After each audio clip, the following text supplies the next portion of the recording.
Drivers, start your engines.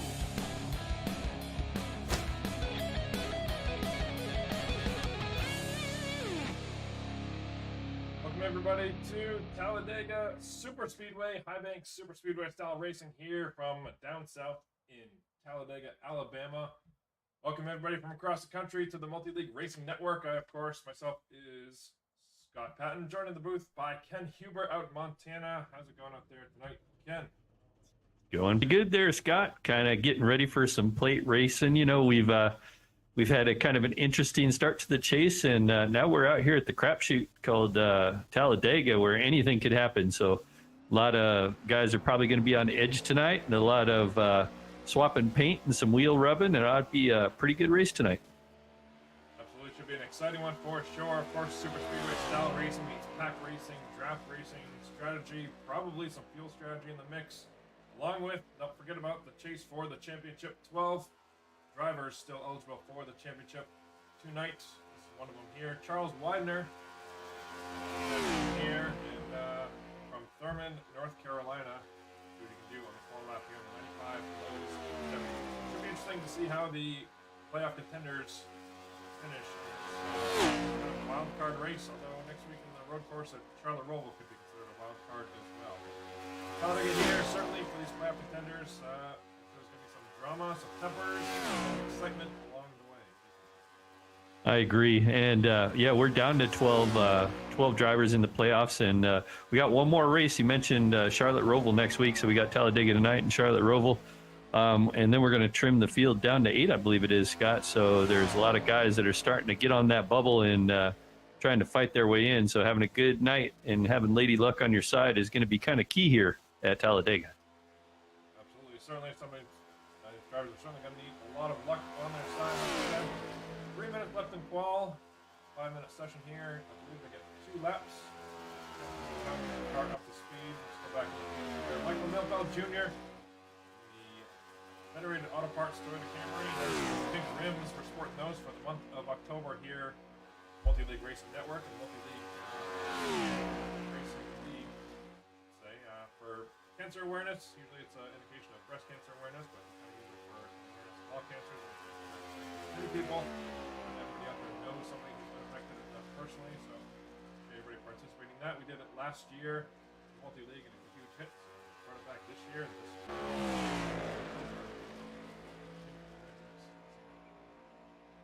Yeah, and that's very cool how the league always pulls together for these kind of causes, cancer awareness. This isn't the first time these guys have done that, and I believe you put out the paint code, so they had the proper color for their wheels tonight. So, yeah, thank you guys, the ones that did that tonight. Interesting drivers out there tonight. Interesting things going on, Scott. I don't know if you want to bring up right now or not. Point stand you're talking about? I was thinking about that 60 car, and I just seen him chime in.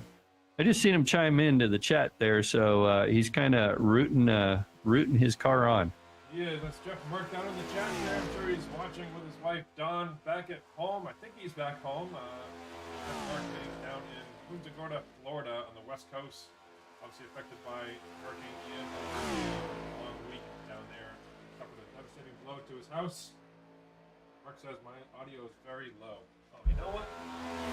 How's this, Mark? If I put the microphone back in front of me, I think that will work a whole lot better. How am I doing now? Never said very low, but yeah, I realized I had the microphone across the room.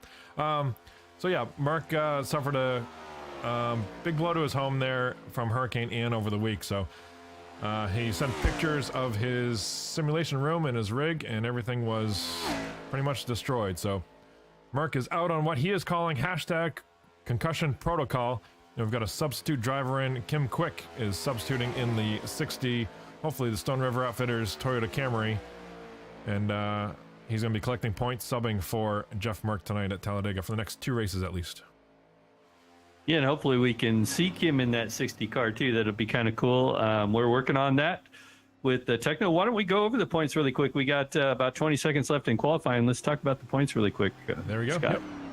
So Justin Michaels still leading this thing, pretty much led this thing all season. I think Wesley Holland was able to sneak into the lead for a little while there, but just it's been all Justin Michael, and he's done it through a lot of bonus points, and obviously I think 11 wins on the season. So Jeffrey Merck in second place. Like I said, he's got a substitute driver. That's Kim Quick, the league admin, is going to be subbing for him tonight.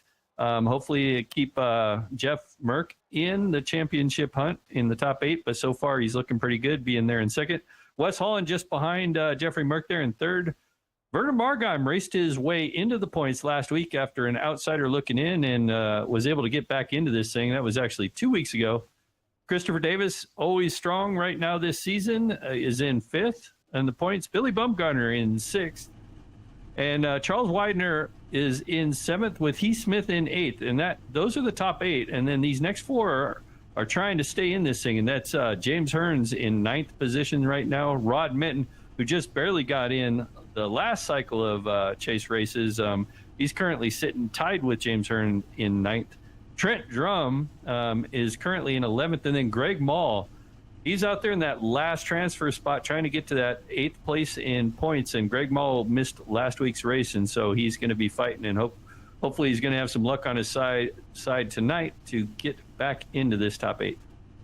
There it is. There's your point standings. Top 12 still eligible for the championship here. Multi-league Stone River Outfitters Cup Series. Let's go to the starting grid for tonight's race here at Talladega.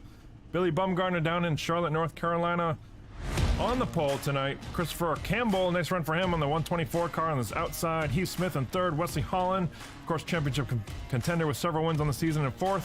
Michael Milfeld Jr. in 5th. Ken Richardson 6th. Trenton Drum 7th. Jason Hughes, Eric Talent, and Jeff Gilmore, one of our Canadians in that 57 Chevy, rounding out our top 10. Yeah, and Rod Minton will this race in 11th. He's one of those guys that I just mentioned, trying to get back into that top 8. Andre Savala will start in 12th. Matt Rodoloso will start 13th. Charles Widener, another one of those drivers trying to stay in this thing, starts in 14th.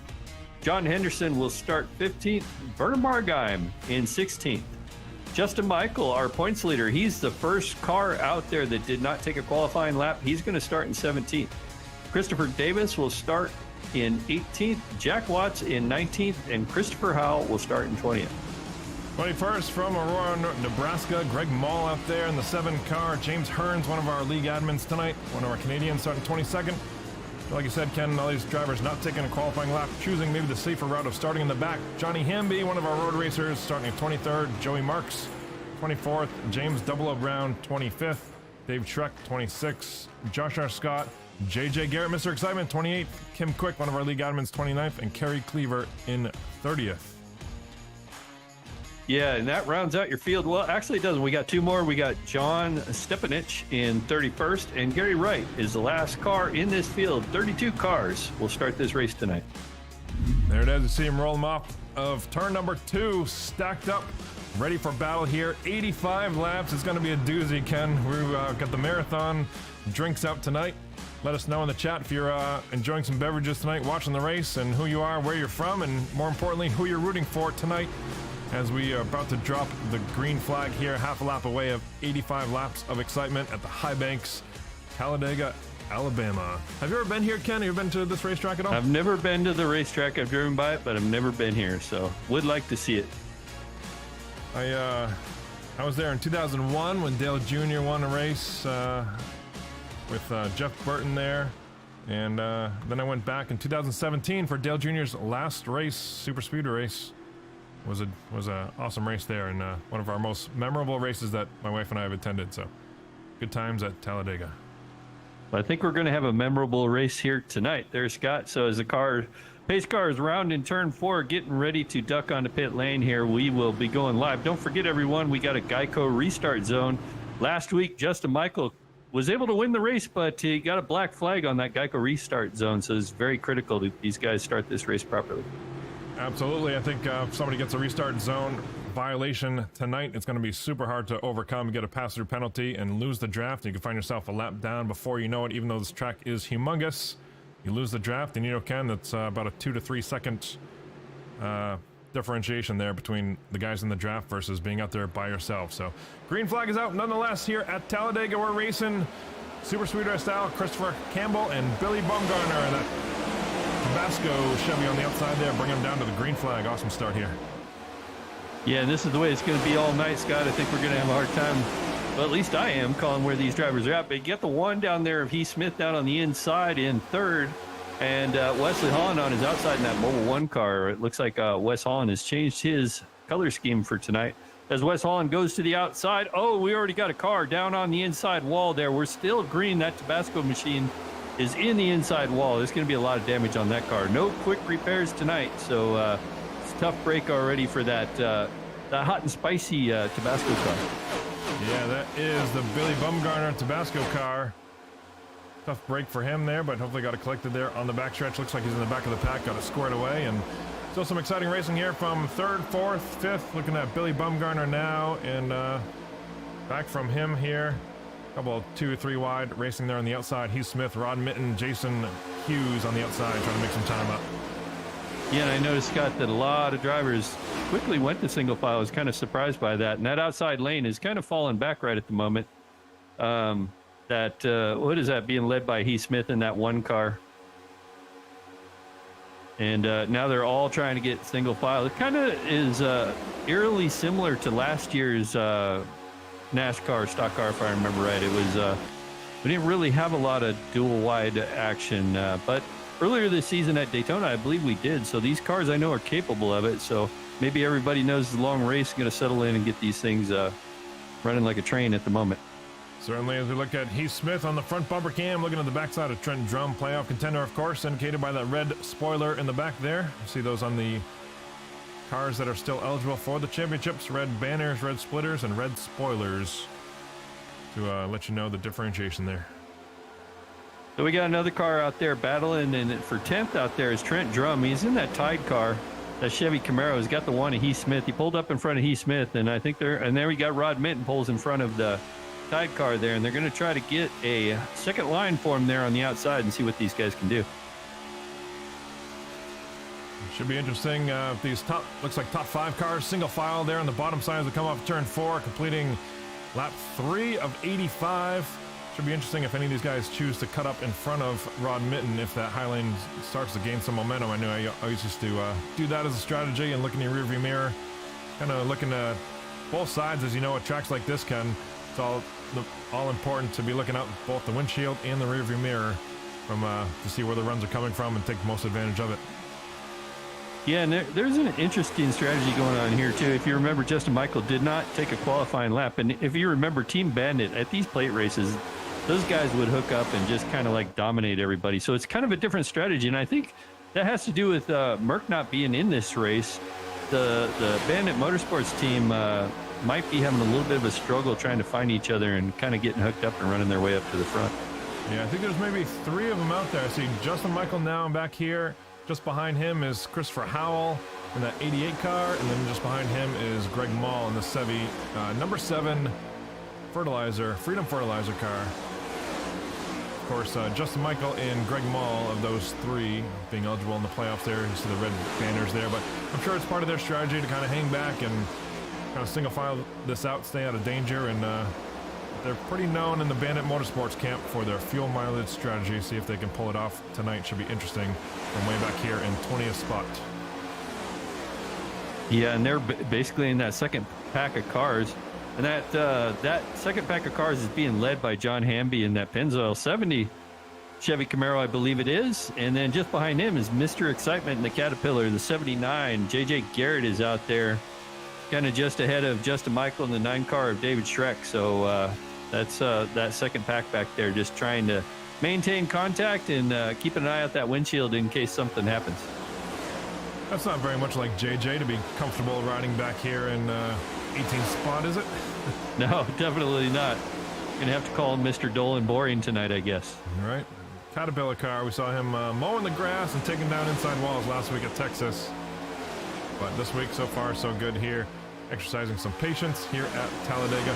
Let's go back to, there's another pack of cars back here. Who's leading this third pack, it seems like? Gary Wright from Austin, Texas in that 26 Ford Mustang. These guys are kind of pretty far off the pace here. John Stepanich, Kerry Cleaver, and Josh R. Scott, a 4-car drop back here. Yeah, and you know, hopefully they got enough with those 4 cars to keep up with those larger packs there, Scott. But I don't know if they keep drifting back. Might be seeing the leaders in 20 or so laps. You know, I don't know. I'd have to check their lap time to see what the difference is there. Yeah, they last time around they ran a 50.6. The leaders, Wes Holland leading the race, ran a 50.2. So leaders are running about 4/10 faster than that third pack of cars. I'd be a little bit cautious running 8 to 9 seconds off the lead this early in the race like this. Yeah, and those guys back there really need to tighten it up too. Kind of a loose group of cars there. And that's definitely going to hurt him on time. Speaking of tighten it up, though, Jason Hughes right on the backside of Wes Holland here. Nice team drafting there. I think Jason Hughes is kind of part of the Bad Apple group. Somewhat teammates there with Wes Holland, so no shock to see them leading this pack. Billy Bumgarner still making a heck of a run up there in third in the playoffs, and Run Mitten as well in fourth. And we don't get to talk about Jason Hughes, nicknamed Smoke out there in that 58 car, but Jason Hughes is pretty strong on these plate races. You know, you always got to look for him, and you know, he's going to push his teammate, that 41 car, Wesley Holland, as best as he can. But when, you know, that checkered flag comes out of that 58 car, if he's anywhere sniffing that lead, he's gonna go for it. Absolutely. Looks like Rod Mitten back here chooses to pick up the high side with the 13 of Matt Rodoloso. And Eric Talent, 3-car draft, trying to get some momentum built on the high side back here. They're not content with sitting single file here. Almost 9 laps coming up on the board this time. Inside there is the 86 of Andre Savala. Again, another one that we don't talk much of, but great to see him here cracking the top 5 in the CDC Waterworks. Chevy Camaro there on the inside. Sharp looking car down there. Well, here's a perfect example, Scott, of the difference when you don't have anybody to draft with. They're coming up on a guy that's normally pretty fast. That's Ken Richardson in the 16 car. He is about to go a lap down. He's running out there by himself, and he's got the whole pack coming in behind him.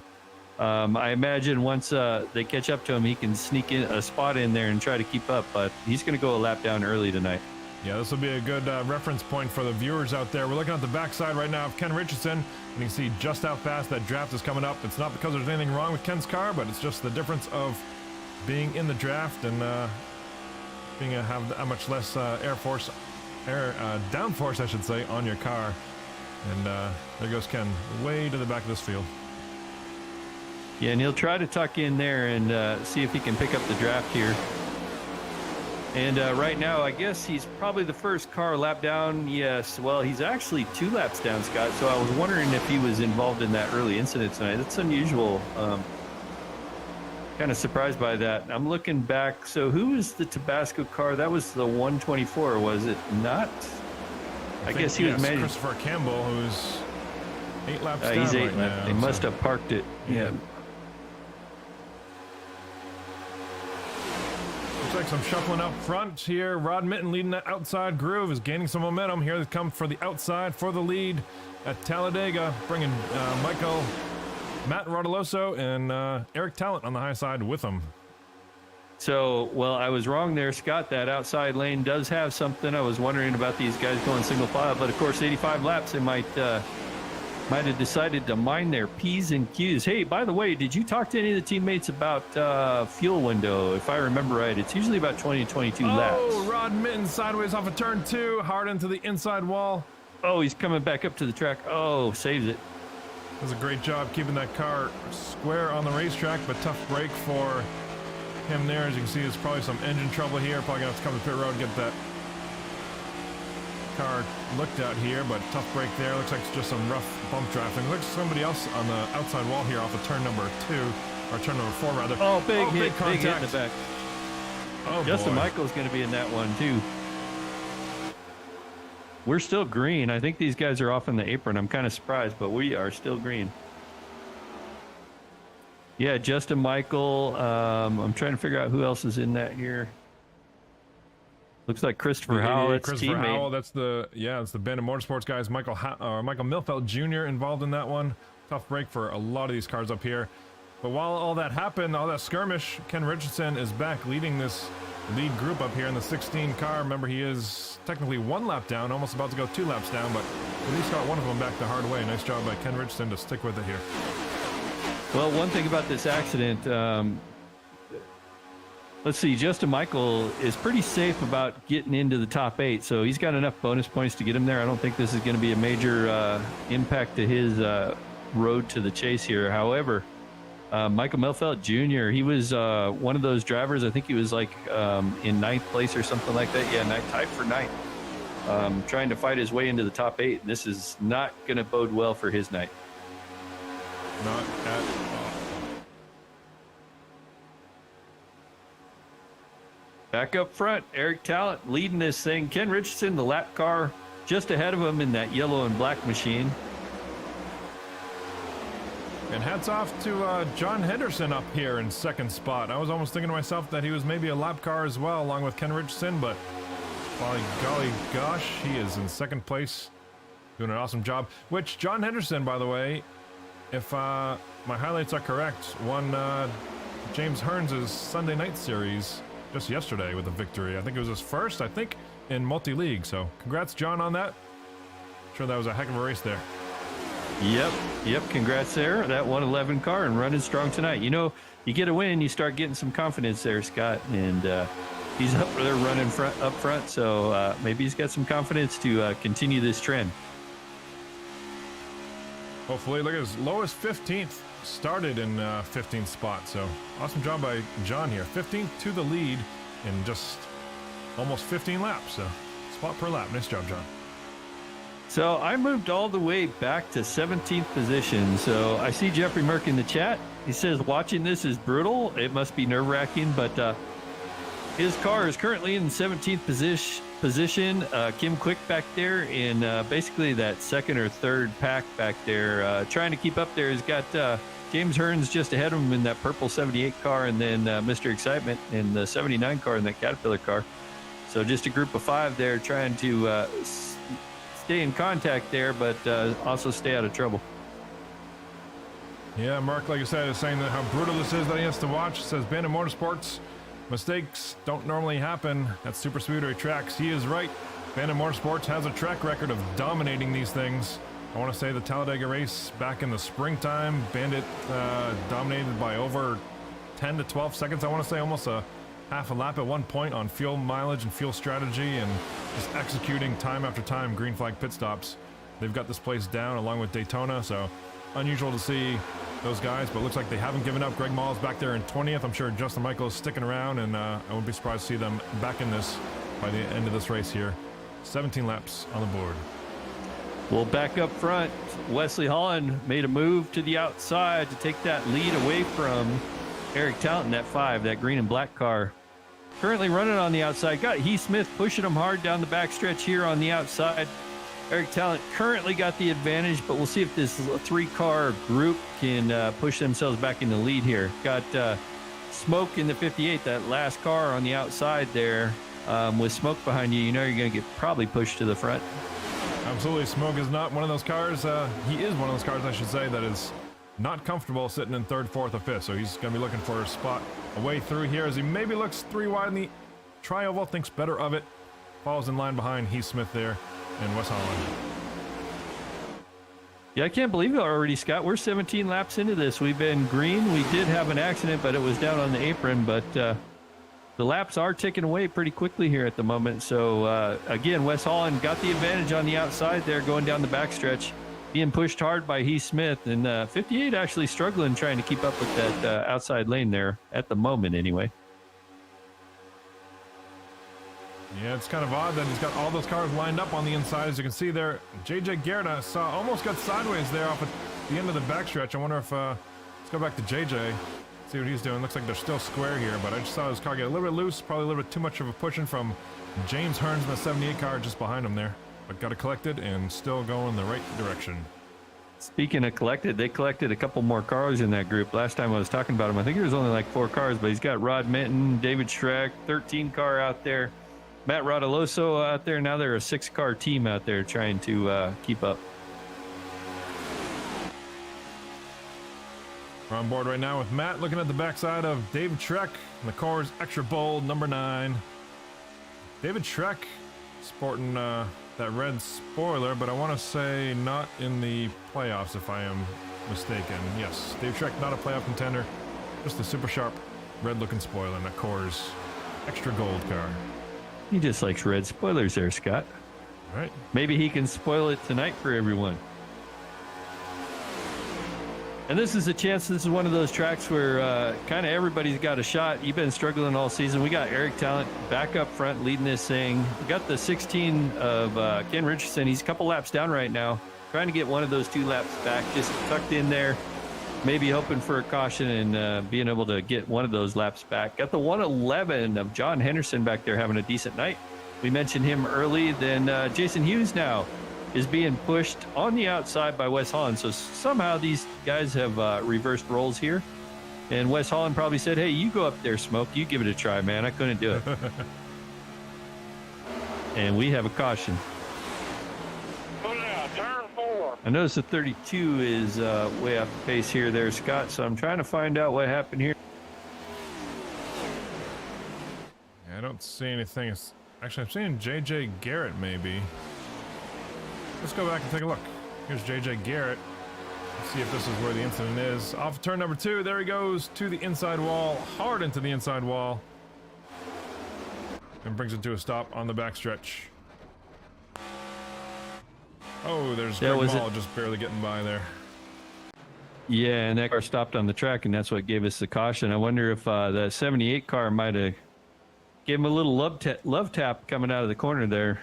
Yes, I think prior lap or so when we mentioned JJ was loose at the end of the backstretch going into turn number 3 from James Hearns pushing. I think that was probably just the... Whoa! And contact here up front. Ken Richardson doesn't see the pace car. Slowing down the field. Eric Talent, our leader. Ken Richardson gets into the left rear of Eric Talent. I think Ken got the worst of that, but Eric Talent being the leader, I'm sure he's not too pleased with that. Trying to slow under caution here. Big damage on the backside of that Ford Mustang of Eric Talent here. Yeah, I imagine he's got to be pretty disappointed, and hopefully that car's not hurt too bad. You know, getting hit under a caution and then getting hit by a car a couple laps down is just insult to injury. As they head to pit lane, so the question is here, Scott, I imagine we're getting close to green flag stops, and question is whether they take tires or not. I know previous plate races, we pretty much seen these cars didn't take any tires at all, so be interesting this race, see what happens. Yeah, let's watch the race off of pit road. Everybody coming down. I don't think there's a single car left out there. Just for the record here, Justin Michael ran into problems early. I believe he is, well, back on the track, maybe 8 laps down. Yeah, Eric Talent missed his pit box. I don't know if you were watching that, but our leader is already going to lose some positions. The leader did take 4 tires, 111 exiting his pit with the 95 Charles Widener. Jason Hughes in the 58, the 41, all out. Looks like the 111 is going to beat Jason Hughes out of the pits for second. Great battle off of pit road there.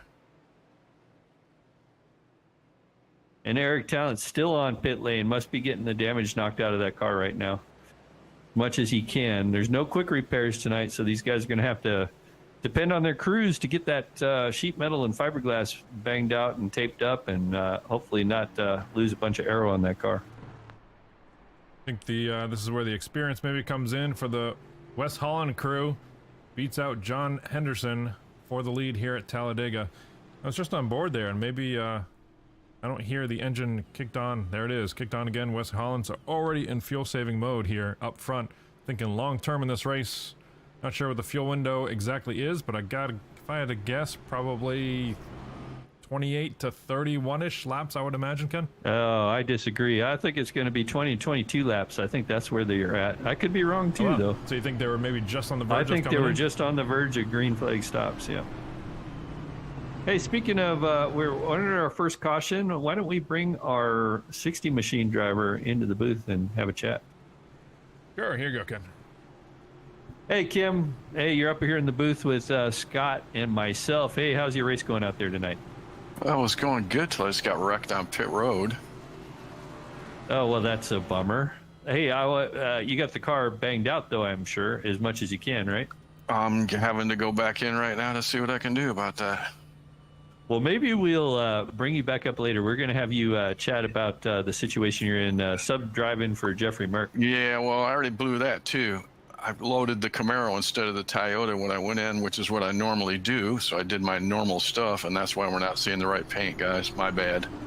Yeah, that's all good. right. Yeah, I figured that out after we talked about the paint, but good luck banging that right front fender. Looks like some damage there, a couple Careful. scuffs, but good luck down there. I'm not sure I'm going to be able to. I'm not going to be able to bring you down to race control, Kim. Insufficient permissions. Yeah, Kim can move himself back to race control while he's getting that thing banged out. Oh, that's true. There he goes. All right, we're all situated here. All right, well, the lights are out the pace car. That was an interesting chat with Jeffrey Merck's replacement. I'm sure Jeff is kind of biting his nails right now. He's like, oh, my gosh. But Jeffrey Merck was involved with that hurricane. Where does he live now, Scott? Merck is down in Punta Gorda. I'm hoping I'm pronouncing that right. But on the west coast, right in the Fort Myers, I think just north of Fort Myers. So you got pretty much the worst of that hurricane as it came through the west coast of Florida there. Yeah, and I think Merck, though he's unable to race, his sim room was destroyed because of the hurricane. Got guys stepping up for him, shipping him stuff. Racing Will, I believe it is, might be able to get out here back on the track next week. But he had Kim Quick, our league admin, running for him tonight as a fill-in driver while Merck gets his house repaired and gets back to living a normal life, hopefully soon there, Merck. And anyway, like I said, the lights are out in the pace car. Top 5, Wesley Holland, John Henderson, Jason Hughes, Charles Widener, and Heath Smith.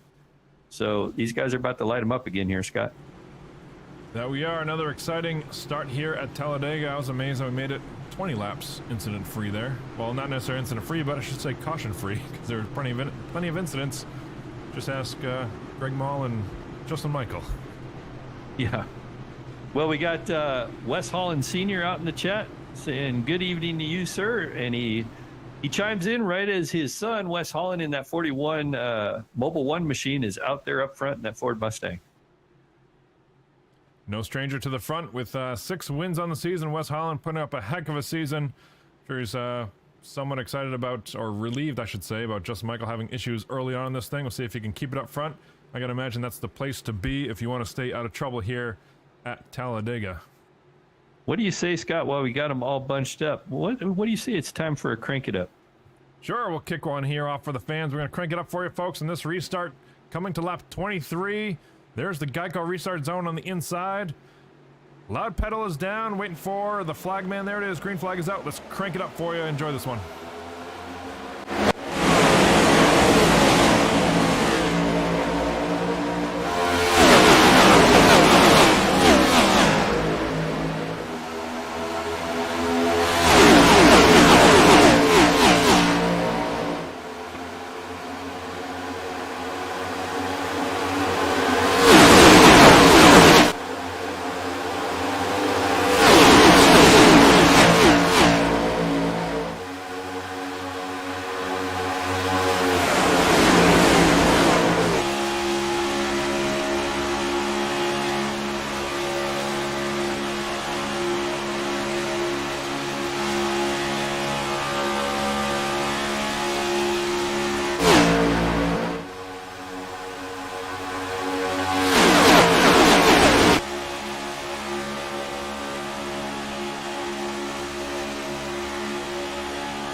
have it, folks. So crank it up tonight. The first of maybe a couple. It's a long race tonight. 26 laps on the board. Wes Holland still leading this thing. Dominating fashion. Jason Hughes pretty content there, sitting on the back bumper of Wes Holland. Maybe the only time we'll see Jason Hughes satisfied with running in second. I don't know. Yeah, maybe Bad Apple was watching the Bandit guys over the past few races, how they handled the plate tracks, and they're like, I think we can do that. And so far, those two have been pretty consistent up front there.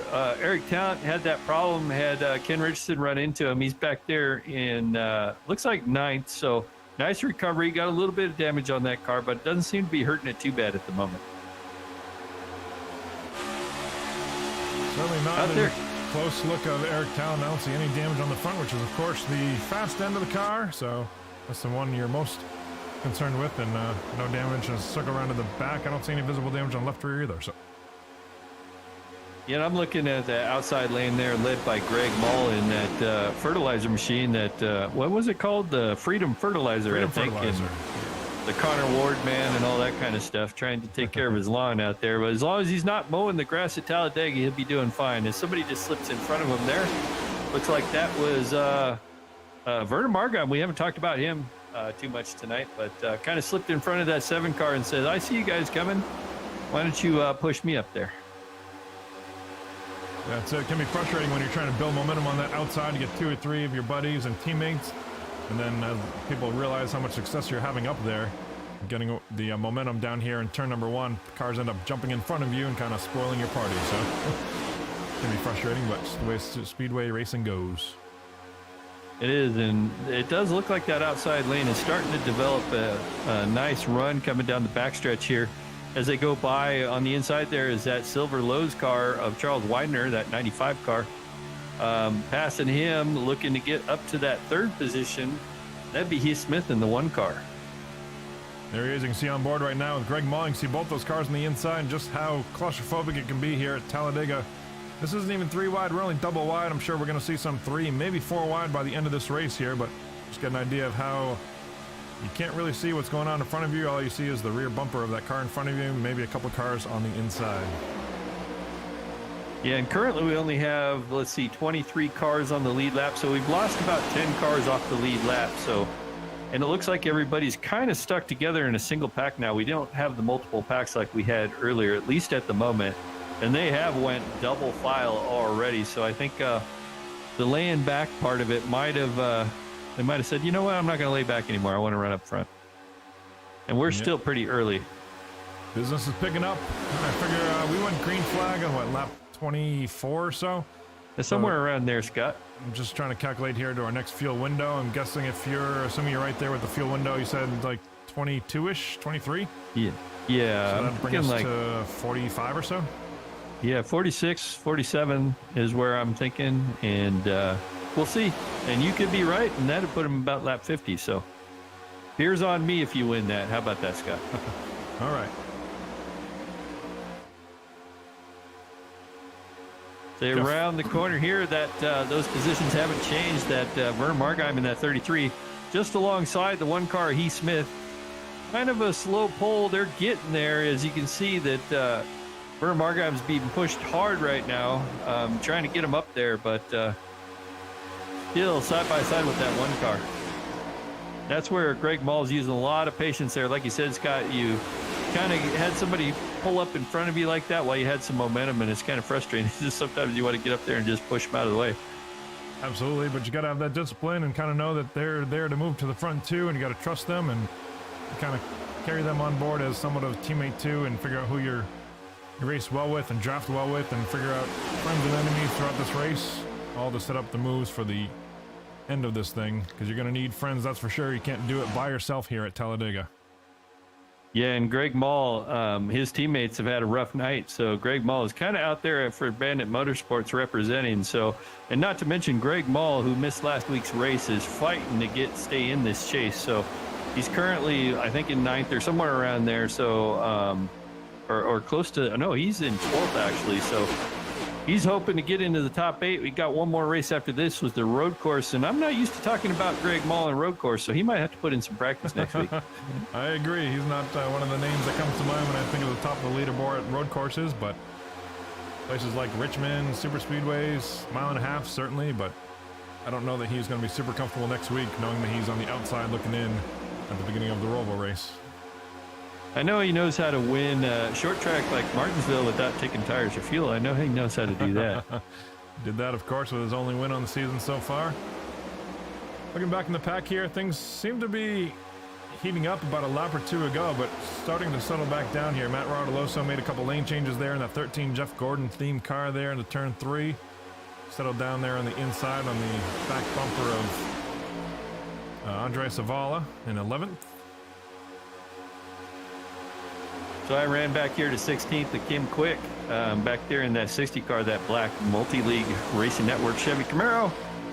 Out there going around for Jeff Merck, trying to gain him some positions and keep him in the hunt for this thing. So far, I mean, we talked to him earlier. He had that incident on pit lane, but he's able to stay in the draft. So chances are still good for Jeffrey Merck's substitute driver there.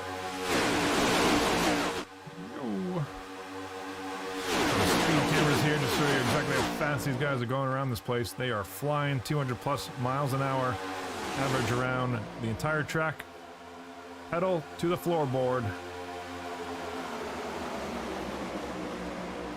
Yeah, I'm watching these cars dance around a lot right now, Scott. I think they had a close call there or something. They kind of got it sorted out now, but it looks like the aggression is starting to pick up a little bit, and I think this is due to like, you know what? I think I could go faster than you. You're holding me up now at this point, and it's like you kind of sit back. There's the move. Greg Mall looks to the outside there. We're on board with Kerry Cleaver, who's one of Greg's teammates here, but thinks better of it. Thinks gets back in line there, but Greg Mall may be trying to set something up here in the long term to go 3 wide and maybe stick Andre Savala, or I'm sorry, that's Vernon Margheim out to dry in the middle.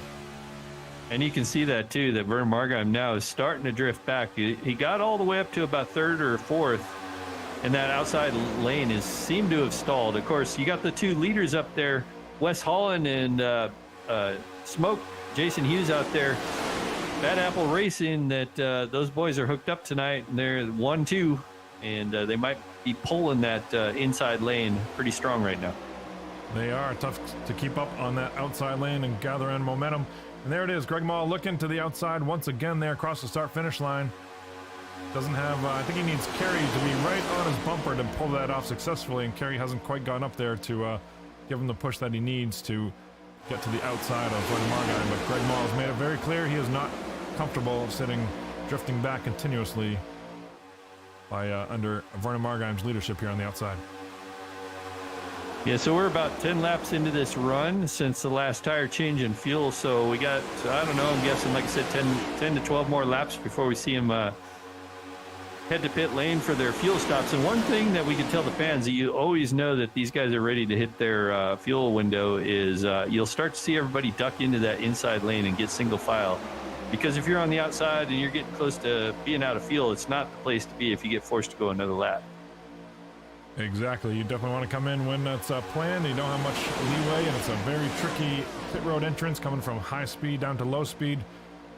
Darting around here, we're on the 87 car of Justin Michael. He is, of course, several laps down, 12 laps down. I think he is out there strictly for his teammates tonight after that early crash in this thing with no yellow flag coming out.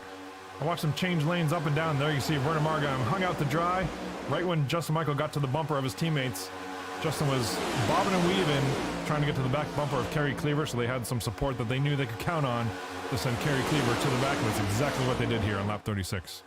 Yeah, now Bad Apple is about to have some competition up front, because we know when the Bandit guys get together, they're super strong, and you can see them start to move up on that outside. Vernon Margheim quite wasn't doing it, actually drifting back, but that's not true for Bandit at the moment. They are headed to the front. That's pretty amazing how you can have one car that just doesn't work with your pack like that. A Chevy in there, Vernon Margheim, and you saw, we talked about how they were losing car lengths lap after lap, and Greg was getting frustrated, trying to show the move, trying to make some moves, and Kerry Cleaver wasn't quite close enough to make it. Throw Justin Michael in the mix, and that was just enough to get these guys contending for the lead here.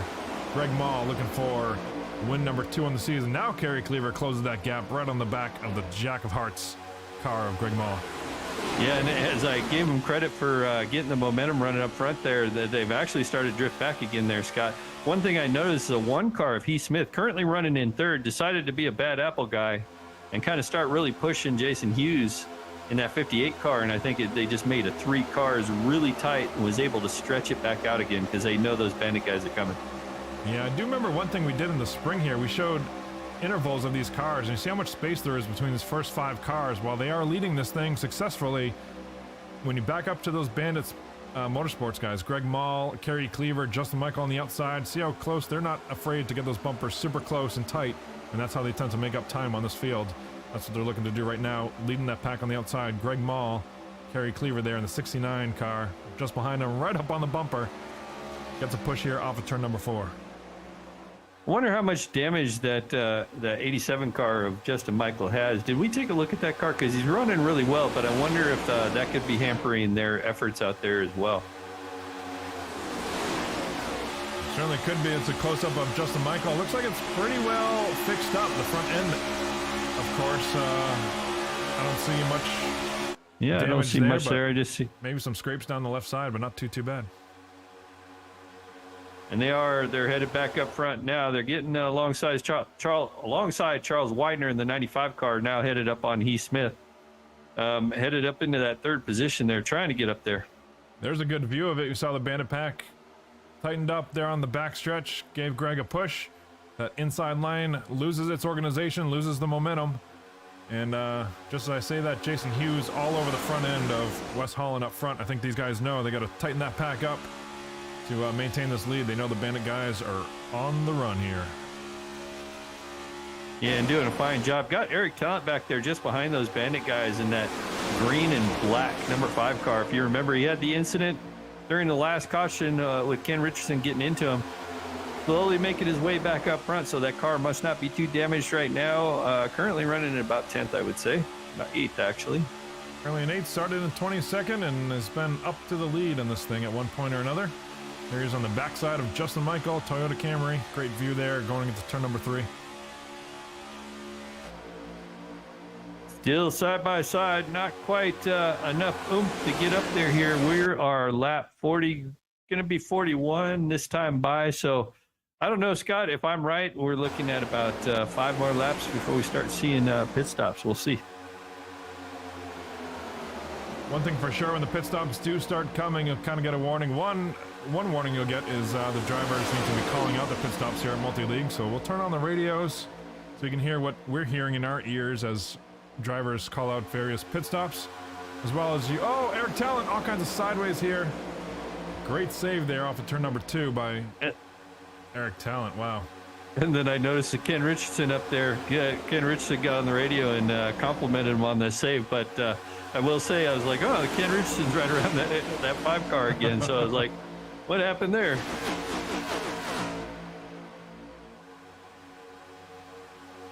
But what I was going to say is the pit stops are approaching here in the next few laps. These guys should start organizing and getting down single file. You see the majority of the field starting to single file out. Blah, blah, blah. It's easy for you to say. Yeah, try that name. Bale's out there on the top side trying to join the Bandit camp, bringing Ken Richardson with him. But Bandit camp probably staying out longer than the rest of the field if I had to anticipate, indicated by them being pretty comfortable here on the outside. Yeah, and those guys definitely like pitting together as well, and they like to have a clean pit lane when they do it. So they're probably strategizing themselves, trying to figure out when the majority of these other drivers are going to come in so they can stay hooked up. And this is really going to probably separate the field a little bit after this next set of pits too, because some guys are going to get lose the draft, and that's going to shrink this front group down quite a bit, I would say, Scott. Absolutely, I think so. This will break up the field. This will separate the men from the boys, the competition. This is the time to make up some time here during pit stops. You got to know if you're within 3 or 4 seconds of the lead, which is the majority of the pack there, you have a good shot of making up a lot of that time in and out of your pit stop. Well, speaking of separating the men from the boys, you know, the entrance to pit lane in these new next-gen cars is another interesting thing. These next-gen cars, the brake don't seem to work as good as the last generation stock car we had out here, so the entry to pit lane under green flag conditions with large groups hitting pit lane ought to be quite interesting. I just seen Greg Mall, or no, that wasn't Greg Mall, but I seen somebody duck into that inside lane. Oh, that was Justin Michael. Everybody's fighting to get to that inside lane, so we are coming up on pit stops. It's obvious now. Yeah, that's kind of one of your big indications there. The Bandit guys ducking to the inside there. Kerry Cleaver, Greg Mall, and Rod Mitten there, jumping to the back to the outside, but those guys lining up on the inside, to me, screams that they are coming in the next lap or two. Radios are on. You're hearing them live just as we hear them in our ear. Should hear your favorite driver call up pit stops in the next couple laps or so. You were right, Ken. I got to give this one to you. 44 laps on the board. So I would like a nice northeastern porter, really nice dark porter from the northeast out there, New Hampshire area. How does that sound? Although I'll say that old fashions are my specialty, so. Off to number 4. Nobody taking a pit road this time. We'll see what happens next time by. Look at all those playoff banners up front. 1, 2, 3, 4, 5, 6 of them or so. Shows you why these guys are leading the points and still in competition for the championship, running up front here. Yeah, another indication too, you got Wes Holland out front. He's pretty much led since the drop of the green flag. He is going to be the shortest on fuel, I would say. So when Wes Holland comes in, is probably when everybody else is going to be either then or a lap after or so. That's another thing when you're drafting, folks. When you're drafting, you can save fuel. The leader is kind of has to burn the most fuel, so he's usually one of the first ones that has to hit pit lane. You're going to pit lane. You heard the Bandit guys. Justin Michael called it out for the entire team here off of turn number 4. Here comes the Bandit Motorsports along with Vernon Margheim and Andre Savala. Those, of course, being teammates. See if they can make a nice clean pit road entry here. And so far, so good. They all got down to pace speed. I didn't see anybody have any issues getting on there. You see 7 car headed to pit lane of Greg Mall. And then 33 car, Vernon Margheim hits his pit stop. A little slow in the pit box there. They don't want to overshoot it, but that was a slow entry there. I think Vern wanted to make sure he hit his sign properly. Looks like 4 tires for these guys. Justin Michael out first. Vern a little squirrely on the exit there. And we'll go back to the leaders here. Looks like a bunch of cars are coming in this time. Kim Quick driving for Jeffrey Merck, of course. And here they all come down to pit road this time. Yeah, all breaking up. You see them all fan in. And, somebody... Smith out to the outside there. Looks like he missed the entrance, bailed out on it. Jack Watts got in the back of the Gatorade car on pit lane. So that's that pit lane. Couldn't get it woed up and got in the back of... I can't think of who that was there. Trying to figure out, that's the 8 car of Billy Bumgarner. Yeah, unfortunate. That's what happens when you're coming into pit lane. He's got a lot of damage on the back of that 8 car right now. A lot of cars on pit road this time. Now the question's going to be, we're going to show you just how efficient that Bandit Motorsports can be off of pit road. Jason Hughes coming off pit road, and we'll go to a blimp view maybe to try to see where exactly they blend in relation to Justin Michael, Greg Mall, Kerry Cleaver that came in the lap prior.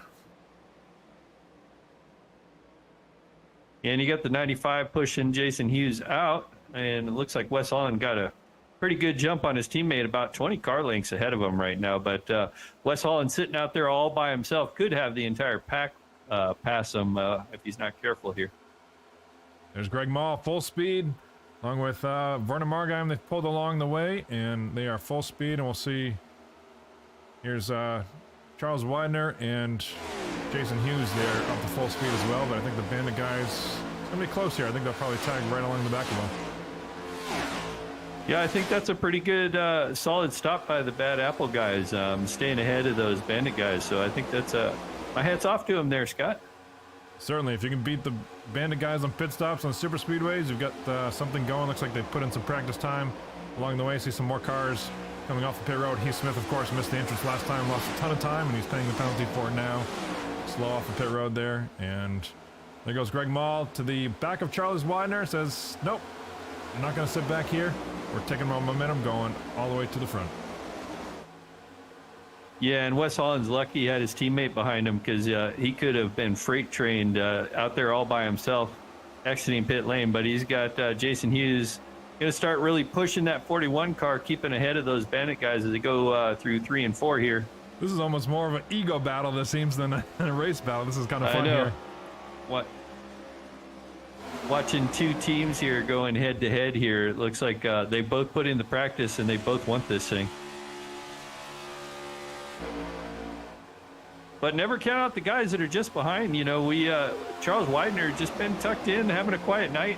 He's back there in, looks like about 6th right now on the inside in that silver Lowe's car, that 95 Chevy Camaro. Just behind him, Christopher Davis in the 38 Wendy's car, having another quiet night. So those two guys, and then James Hearns. Actually, you know, I missed something here, Scott. There's another team there, and it just occurred to me.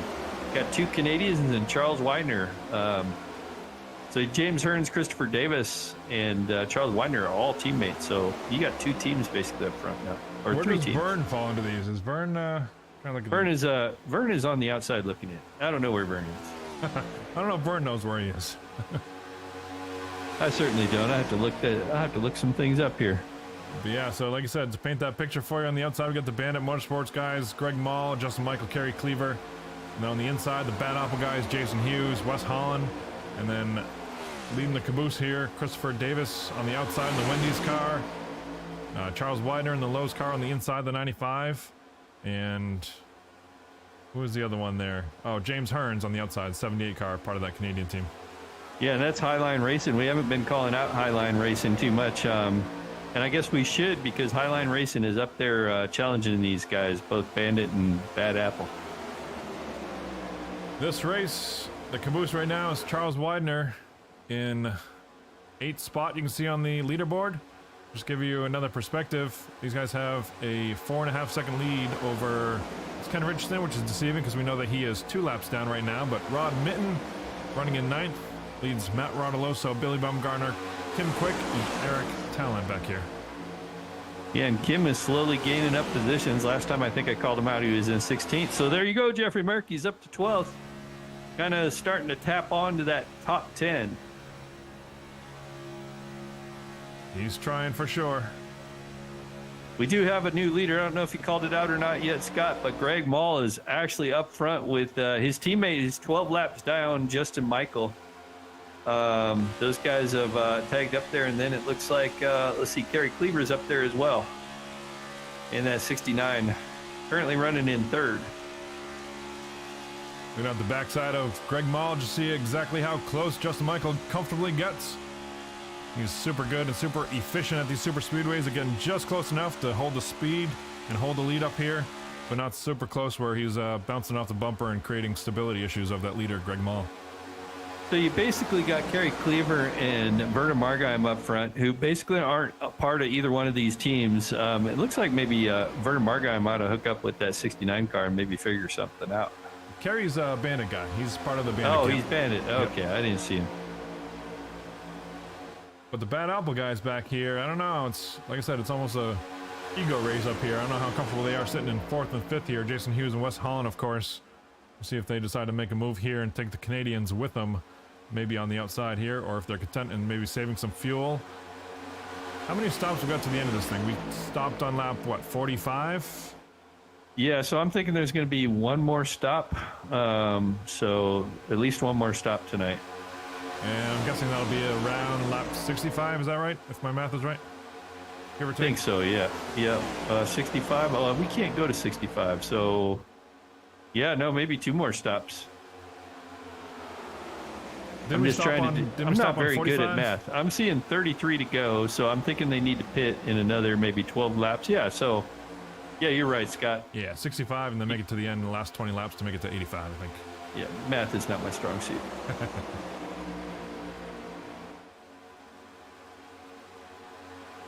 I like to drive and just have my crew chief tell me what to do. Here's what we're going to do here. We're going to go offline for a second. We're going to throw it in the bandstand cameras. Throw some tunes on for you and give you a couple laps here to grab a beverage if you want. We're going to do the same, and we'll be right back with you here shortly.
back with you, looking at Christopher Davis here, running in 5th spot. Single filed out here, the top, gosh, looks like a top 8. Kerry Cleaver is now the caboose on that train. 5 seconds back from them. Matt Ronaloso in 9th, 6.5 seconds back. Yeah, and then I just watched the 38 car, Christopher Davis, go to the outside really quick. I don't know, the car acted really weird, like it was out of shape or something. There it goes to the outside again. I don't know what's going on with Christopher Davis's car, but looks like he's might be having a suspension issue or something weird going on with that car right now. Yeah, I don't know if it's maybe it's a drinking issue. Maybe he's drinking and driving. Maybe. And he's got that new wife at home. Might be saying over his race chat where he can hear. He's like, "Oh, when's this going to be over?" Looks like he's got that thing sorted out. He's got his teammate James Hearns and the 95 car of Charles Widener back there. Looks like that 38 car has gotten it straightened out, and as I say, that 78 car just behind him is having a hard time holding it down there. Might be cooling these cars off. Maybe they're getting hot there, Scott. Could quite possibly be. Looks like they're 12 or so laps into this thing. Hard drafting here, single file, but being right on that bumper could heat these engines up. Just need to get some fresh fuel to the air filter and cool these engines back down. Let's go back in the pack to the second pack here, led by Matt Ronaloso. Billy Bumgarner mentioned had that big damage on the last pit stop. Sure, he's probably has a little bit of anxiety about this next pit stop coming up in 5 or so laps as we watch Eric Talent come pit road all by himself there in the background. I'm just watching a car head to pit lane. It almost looked like the 21 car. I'm just taking a look here there, Scott. I saw Eric Talent come in. I don't know if... Okay. Yeah, no, the 60 car is still out there, up another position there, Mr. Merck. That 60 car is now up to 11th position. Kim Quick subbing that car for Jeffrey Merck right now, so Jeff has a chance to stay in this playoff hunt. Having a solid night so far. He is. Trent Drum back here in 13th, and then we go way back to Heath Smith and John Henderson, who led a couple laps early on in this thing, but looks like they are 2-draft tandem back in 14th and 15th here, back by themselves, 13.5 seconds off the pace. Then we go back to Andre Zavala, Jeff Gilmore, and Jack Watts, who had that shared that incident on pit road with Billy Bumgarner last time around. And then we go further back to Gary Wright, haven't talked much about him, and John Stepanich in 18th and 19th, another 2-car tandem draft here. That wraps out the cars on the lead lap. Yeah, and those 2 cars are 42 seconds off the lead, and I think a lap around here is 48 to 49 seconds, maybe 50 seconds. So guys will be going a lap down here if they don't get a caution. 2 cars doesn't quite get it done here, but they're going to do what they can to hold on to that lead. Is going back to the leader. Greg Mall still leading this thing with his teammate, who's actually 12 laps down, the 87 car, the current point leader, pushing that 7 fertilizer car around this place. Got the 41, Wes Holland just behind them. Somehow Wes Holland and Jason Hughes have separated some of the Bandit guys. I think that was, who was that, the Kerry third car? That Cleaver. was Kerry Cleaver, yep. Where is Kerry Cleaver? I don't see him. Good question. Where did Kerry Cleaver go? 69 car. He's on the track somewhere. Back in 13th in the middle of his second pack. So I think he got maybe kicked out of that lead draft. And then, as we talked about, it's about a 2-second differential if you don't have a draft. So I'm sure that pack caught right up with him, and he's leading the back of this thing in 13th spot here. 8.5 seconds off the lead. We probably missed something very exciting. Wes Holland headed to pit lane. So I'm confused by this there, Scott. So this is very early for what I would have thought. Got both Jason Hughes and Wes Holland headed to pit lane. 26, 25 to go. I don't know. Can they go 24 laps? That's going to be the question. I think they only went, 23 laps last time? Do you know, Scott? It was about 23 laps, but that was after the yellow flag, so I'm not sure how much extra fuel they had in their tank. I would like to think that they could calculate that correctly and know that they can make it with confidence, but I say that, and Wes Holland overruns his pit stop. Jason Hughes there, taking over the lead of that small group, but they still come out as a team, 1 and 2 there. They go back up front and see what Greg Mall is doing here. See if these guys are going to come in next time by. As they head, they're staying out. So these guys continue to stay out. So I imagine these guys at this point are going to be pretty close to being safe in their fuel window. So we got already some strategy going on here, Scott. And I don't know that 2 cars is a wise move too, especially if the other guys stay out another 5 laps or so in that larger group. Might be able to, gain a couple seconds just out there drafting. So that's exactly what I was just thinking. I don't know that they want to be out there by themselves for an extended period of time. Maybe let's go check on them and see if nope, they are. Looks like by themselves on the racetrack. Nobody around them. So yeah, they're gonna be losing quite a bit of time. We'll see what kind of lap times they're gonna be putting down here compared to the leader, if the leader doesn't come in the next couple laps here. We'll turn the radio on for you so the fans can listen, see when your driver is pitting. We'll try to catch all the pit action for you here. 63 laps about to go on the board here of 85 in the Stone River Outfitters Cup Series at Talladega here. yeah, Scott, I'm going to be questioning that move by the Bad Apple guys pretty much all night. So unless there's a caution, it's going to be interesting because they got a group, let's see, 7 cars out there, all nose to tail. They got to be running at least a couple tenths faster than those Bad Apple guys. And every lap that they stay out there, I just imagine it's just going to be eating away their time. There's a good perspective for you. There's Greg Mall, your leader. If I fast forward here, there's a couple cars, but then there's Jason Hughes and Wes Holland off of turn number 4. Your leader now is just entering turn 4, so they're only within 5 or 6 seconds of going a lap down here. Well, Bad Apple has decided to run a different strategy. We still got Highline Racing and Bandit Motorsports out there. And like I said before, the Highline Racing guys, that's led by Christopher Davis in the 38 Wendy's machine. Hails from Canada, somewhere in Canada. Got another Canadian as his teammate as well in the 78 car back there. That purple, royal purple machine with the blue racing stripes on it. And then Charles Widener in the 95 Lowe's car. Though all 3 of those guys are teammates now. Hunkered in, got some meat in the sandwich here. That'd be Vernon Margheim, basically out there with no teammates out there looking to spoil the party. Yeah, kind of a lost man out there by himself. Lost his teammate Andre. I'm not sure where Andre Saval looks like he's running in 14th, 28 seconds off the lead, so he's quite a bit back. But Vernon running in second right now. Of course, the lap car of Justin Michael up there. Don't let it confuse you. Not often that we talk about Justin Michael as a lap car, but gotten a caution early on in this thing. Several laps down, got the damage fixed, but he is out there as a team supporter. Teammates with Greg Mall in the Freedom Fertilizer Ford Mustang leading this thing at Talladega. 20 laps to go, and well within our fuel window. Yeah, I think so, Scott. So anytime these guys want to bring it down, but I think the right move would be, as long as you're in this big pack, is stay out as long as possible and start running, at least run away from the Bandit or the Bad Apple guys. And then all you got to worry about is looks like Highline Racing back there. Looks like Kerry Cleaver had some issues off of turn number 2 there.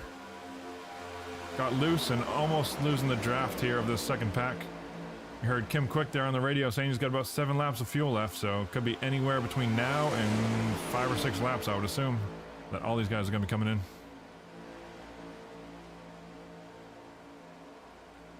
Yeah, so I'm looking at Greg Mall. He's almost caught up to the back end there of the Bad Apple guys there. Coming up on Jason Hughes. I think that's those 2 teammates, is it not? Oh, no, those are... my apologies. That's John Stepanich and Gary Wright up there. Yep, those are the 2 drivers that we mentioned earlier. But if we fast forward from them, there is Wes Holland and Jason Hughes off of turn number 4, and here come your leaders now off of turn number 4. Yeah, and those 2 guys, Jason Hughes and Wes Holland, are about 40 seconds off pace. Well, not off the pace, but off the lead, 40 seconds. So I'm starting to hear drivers this time. Yeah, Trent Drum coming in this time. Well, let's go on board with Trent Drum. We haven't done that in a while. Pit road entry from Trent's perspective here. High speed off turn number 4.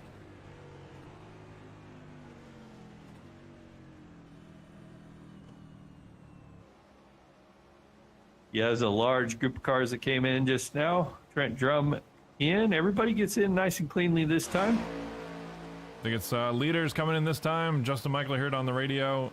Greg Mall and maybe Kerry back in the second pack. But I don't know if Kerry's going to come with him because he is so far removed from this lead draft up here. But here we come this time. Greg Mall, the Freedom Fertilizer, off of turn number 4.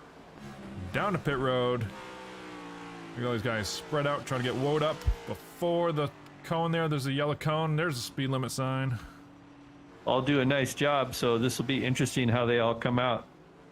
Let's see if the Highline guys can keep up with Bandit here, see if they've put their practice in. As we see James Hearn's first one of those guys to hit their pit stalls. Nice entry, hit his marks perfectly. 7 car just ahead of him, getting those tires changed, and he's away. Did the Bandit guys take 4 tires, or they go 2 or no tires? That seemed like a quick stop. Yeah, it looked like Greg Mull at least took inside tires there. I didn't see if he took all 4, but it looked like inside tires. Well, once again, look at this. This is the difference right here. James Hearns, Charles Widener, and Christopher Davis here off of turn number 1. And there's the Bandit camp right up there. Same pit stop, entrance and exit. That's where the execution needs to take place. And Bandit does it once again here, as I'm sure Justin's going to hook up with Vern and get back connected to Greg Mall up there. Well, Vern is doing exactly what he needed to do. He didn't have any teammates out there, but he's followed the Bandit guys and able to stay up there with them. So Vern's doing what he needs to do to stay in this chase. And he had a good race last race and doing it again tonight so far. And now this field is really spread out. We got smaller groups of cars. We don't have any really big packs. So I guess the biggest pack is maybe 5 cars. On the pit road this time, Jeff Gilmore, Andre Savala, Jack Watts. There's a threesome coming to pit road to see what they do for tires. Hey, I got breaking news here. Vern Margram's back on pit lane. Oh, so I don't know boy. what happened there. Maybe a speeding penalty. But yeah, he's that's going to be a night ruiner for Mr. Margheim. So Absolutely. that's going to leave just Greg Mull and his teammate up there, Justin Michael, and that's going to allow that group of the Highline guys to actually catch back in. They're already running them back down. Yep, so You we can got see the Chris- tandem draft up here, Greg Mull and Justin Michael, and then Christopher Davis just behind them. That's the interval that we're going to be looking at. Probably going to close up here in the next couple laps. And then the Bad Apple guys just behind them, Jason Hughes and Wes Holland, looking to keep up with them as well. Yeah, and I was just thinking about the Bad Apple guys. I was like, they're like, please don't let Christopher Davis catch the back of the Bandit guys, because that's going to go to five car lead, and I don't know if they're close enough to be sniffing the draft yet. So if Christopher Davis goes to the outside, that's actually would be good news for the Bad Apple guys if they can lock those 2 cars in. But Christopher Davis on the outside being pushed by the 78 car. James Hearns on the outside giving Christopher Davis at the moment the lead. They all tuck back in. Wow. Strong power move there. Exactly what I was going to say. Power move on the outside. Dale Earnhardt Sr. style at Talladega here. Those Bandit guys got to be wondering. There's another team out here ready to rock the leaderboard here. Christopher Davis, James Hearns, and Charles Widener. Great job on the pit stops execution and not giving up. Right back up here. Top 5 cars there. Justin Michael, of course, being laps down, but no stranger that top 5 cars are all playoff contenders here. Yeah, and I'm going to say this is bad news now for Bad Apple guys. Both Wes Holland, Jason Hughes back there, they're about, looks like 3.5 seconds off these guys. And with all 5 of these cars up front hooked up, I think they're going to start drifting back. Yeah, especially if they don't keep that draft super, super tight. You saw Wes Holland drift to the outside of Jason off of turn number 2. It's going to hurt him slightly in an already a desperate situation here to try to keep up with those 5 leaders up front. And when you do have the field separated like this too, it's harder, it's harder to envision a caution because everybody's so spread out at the moment, small groups. Typically we don't see cautions. Actually, this has been a pretty clean race. We've only had 1 caution here tonight, and that was due to Mr. Excitement got up on the backstretch there, and that was our one and only caution of the night. And the other thing that's happening, Dave Schreck in the 9 car, you can see trying to get back. He's actually a lap down or 2, probably a couple laps down. Let me take a look. He is 2 laps down at the moment, so he's going to tag along into this draft, and that's probably going to speed him up too. Yeah, Looks like just before those last pit stops, David Schreck was also tagging along in the back of these Bandit guys, if I remember right, on the pit stops as well.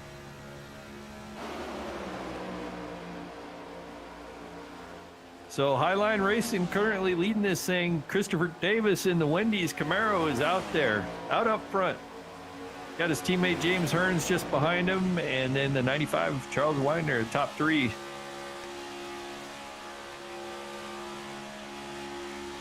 And these boys are going to start hitting some more lap traffic here. So it looks like they got a small group of cars. Looks like Ver Margheim must have had that penalty. Jeff Gilmore, Andre Savala, they're starting to run those guys down. See, how many positions? So Werner Margheim was in 3rd. How many positions did he lose tonight so far? So he is back there in 15th. 15th, yeah. And it doesn't look like he lost the lead or the lead lap yet. So if he does get a caution, he could get back in this thing. But man, it's a tough road to hoe at this moment. I'm looking at the interval getting bigger and bigger and bigger from the Greg Mall car in 4th. And then you look at the leader on the leaderboard there, from Greg Mall in 4th to Jason Hughes. Is about 5 seconds and growing drastically. So it doesn't look like those Bad Apple guys are doing a super great job of trying to keep that interval. Of course, there's only 2 of them against the 5-car lead draft. So uphill battle, like I said, hard road to mow.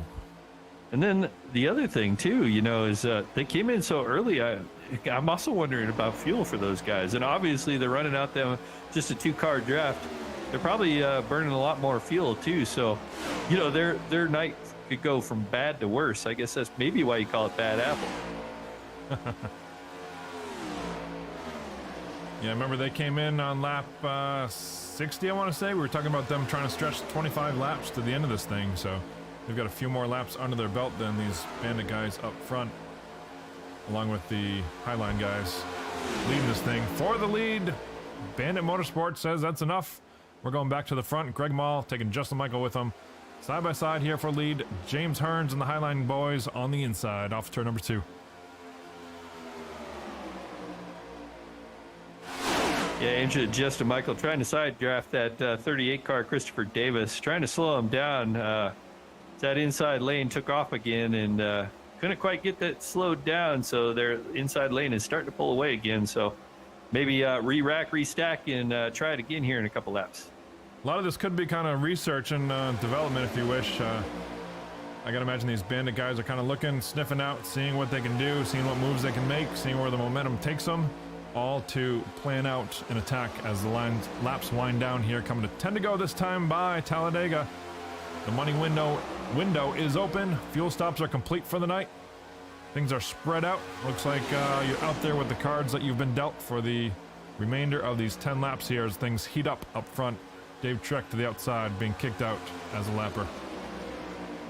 So aside from the Bad Apple guys, Jason Hughes, Wesley Holland, I moved back here to 7th, the 3rd group of cars here, trying to run down that 2nd group. Matt Rodoloso in the 13, and then Rod Menton and Kim Quick running that 60 car. Actually says that black multi-league racing network, that show you're watching tonight, like and subscribe. That's what Kim would tell you. But he's out there racing for Jeffrey Merck, who had hurricane damage, unable to race tonight, trying to race, keep Jeffrey Merck's playoff dreams alive.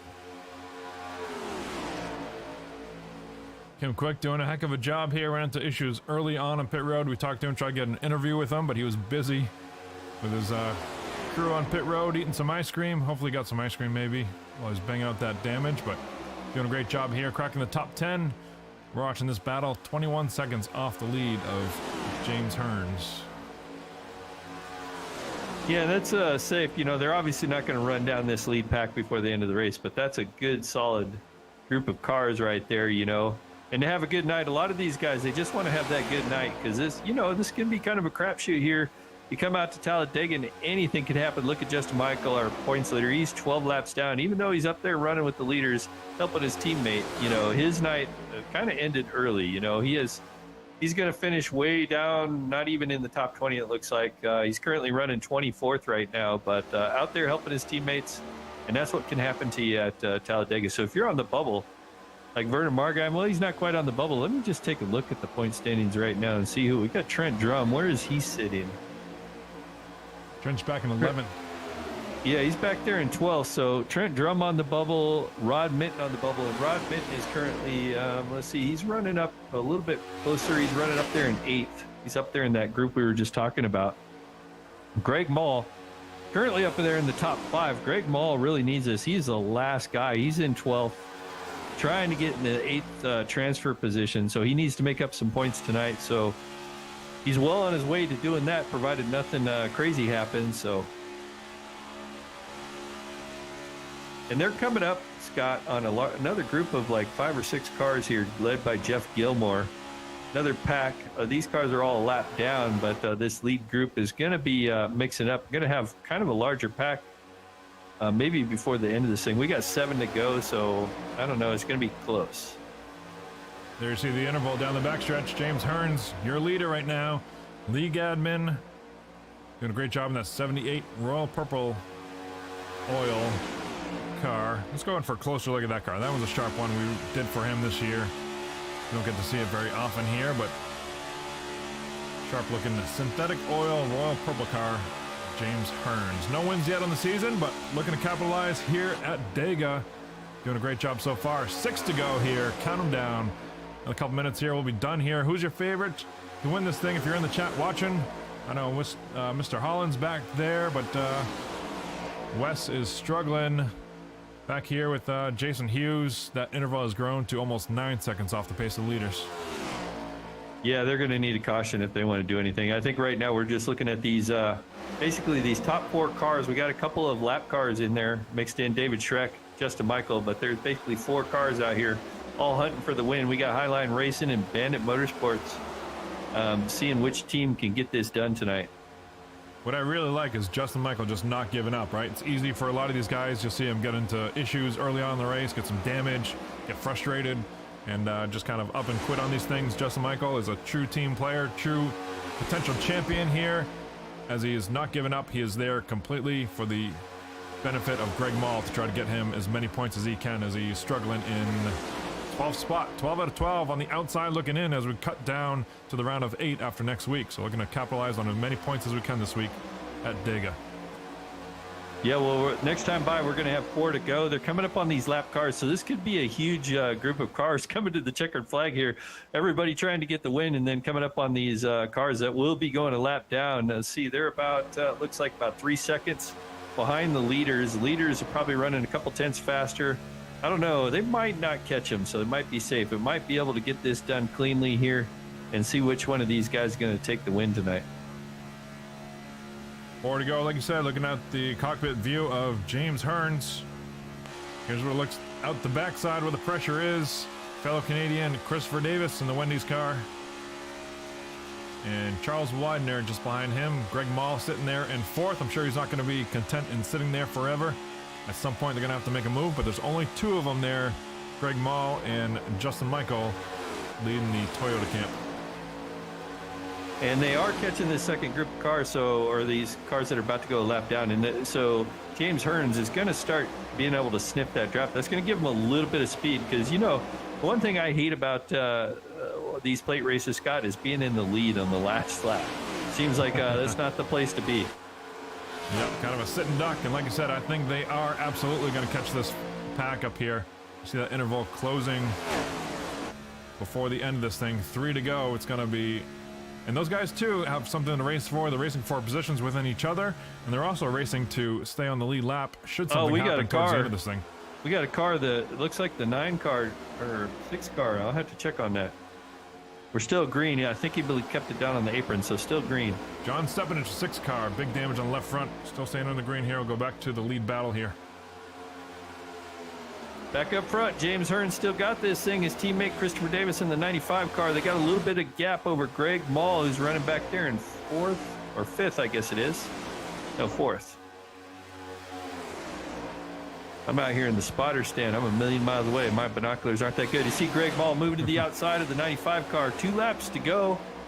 Gonna need Justin Michael to get up there and help push him up. And they're already starting to come across some lap cars too, so this might have an impact here.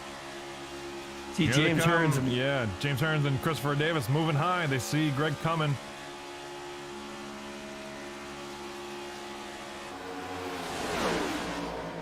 Yeah, and you'll see Greg try to get a little bit of draft there, and hopefully shoot out there is what his move is going to intend to do. Is we're going to be 1 to go this time by. Justin Michael down the backstretch was absolutely glued to the back end of Greg Mall there, trying to help him. I'm sure he's committed. They're in the same team speak. They're communicating back and forth, letting each other know where the moves are going to be. Charles Widener hung out to dry on the outside all by himself. Last lap, white flag in the air all the way down to the start-finish line. There it is for James Hearns. Does anybody have anything for him? One of his Canadian friends or anybody from Bandit up here? Last time around, the 2.66 high banks at Talladega. Yeah, and it looks like Justin Michael, you know, he fell off Greg Mall right now. So Greg Mall has one of the Highline guys now just behind him. Justin Michael has been separated, so we got 3 Highline guys up there, and then Greg Mall out there. There goes the run to the outside. James Hearns tries to block all the way to the wall. Greg Mall into the wall in turn 3, stays on the gas. 3 wide, the Canadians on the inside. Through turn 3 and 4, he's got no help out there. James Hearns on the inside, gets into Greg Mall, sticks with it, still driving that thing straight. Charles Widener up the middle. Christopher Davis down low to look for the lead. 3 wide here. Coming down to the stripe. Charles Widener sideways, give it to Christopher Davis. Wow. Oh, Charles Widener gets into his teammate there, James Hearns. Greg Mall finished in second. That was quite a finish. I don't know, that was worth the wait there, Scott. Greg Mall did a fantastic job holding on to that. James Hearns was all in his grill there at the end there. Greg Mall gets second, James Hearns third through the grass, along with Charles Widener, who grabs fourth, and then Jason Hughes, and looks like Wes Holland grabs fifth and sixth. There they are. Great run there to the checkered flag. That was worth it. Not many exciting moves during the middle of that race, but we saved them all up to the end. Christopher Davis celebrating his first win on the season here in the Stone River Outfitters Cup Series. Great job by Christopher Davis, playoff contender. I'm sure he's going to want those extra points going into next week at the Roval. We'll talk to him here in just a couple minutes. Yeah, that was an awesome race there. We're getting a hold of these drivers' radios now. We get to talk to some new people this week, so that's kind of exciting. We've talked to Christopher Davis before, but Greg Mall, James Hearns, I don't believe we talked to all season, so I'm kind of looking forward to these driver interviews tonight. Yeah, should be some good ones. We'll cue those up here as we watch Christopher Davis, rightfully so, burn him down on the front stretch, giving these fans, a sold-out crowd, a show here at Talladega. For those that stick around for it, it was a heck of a run to the checkered flag. Lots of excitement there. Guys bouncing off the walls, bouncing off each other. And Christopher Davis coming out on top here. 1 caution flag on the night. Very clean racing for the most part. So that was another exciting thing. So Scott and I were talking about it at the beginning of the race at 85 laps. And depending on how many cautions, it could be a very long night. But we got it done. About as fast as you can.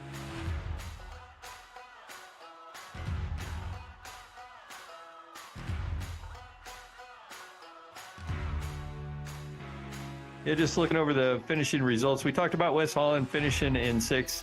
Rounding out our lead lap cars, Billy Bumgarner had a decent night, finishes in 7th. And then in 8th, Kim Quick finishes that 60 machine, so gets a good finish for Jeffrey Merck. And this is one of those tracks where anything could happen. So Kim did his job, and you need to buy Kim a beer there, Jeffrey.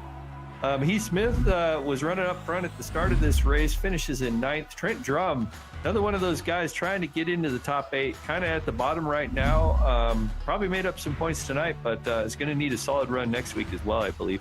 Same thing with Rod Minton, who finishes in 11th. You got Matt Rotoloso, who finishes 12th. Vernon Margheim in 13th. We seen him have that black flag earlier.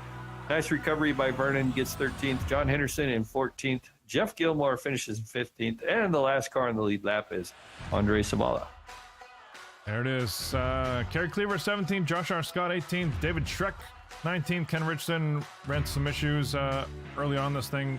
Didn't give up, though, and 20th, 2 laps down. Gary Wright, 21st. John Stepanich, 22nd. All these cars here had issues. Justin Michael, we talked about those issues. Jack Watts on pit road. Eric Talent. JJ Garrett with an early incident. Johnny Hamby. Christopher Howell. Michael Milfelt. And Joey Marks. Christopher Campbell and James 00 Brown looks like rounding out the field. 32 car field here at Talladega. We've got some driver interviews here coming up momentarily. Why don't we talk to James Hearns? You want to talk to James, Ken? Yeah, let's talk to James, see how James doing. Hey, James, great job getting that last podium spot tonight. So coming into this race, we all know it's a crapshoot, but you and the Highline boys really showed them how it's done tonight. Was that kind of the plan going into this thing?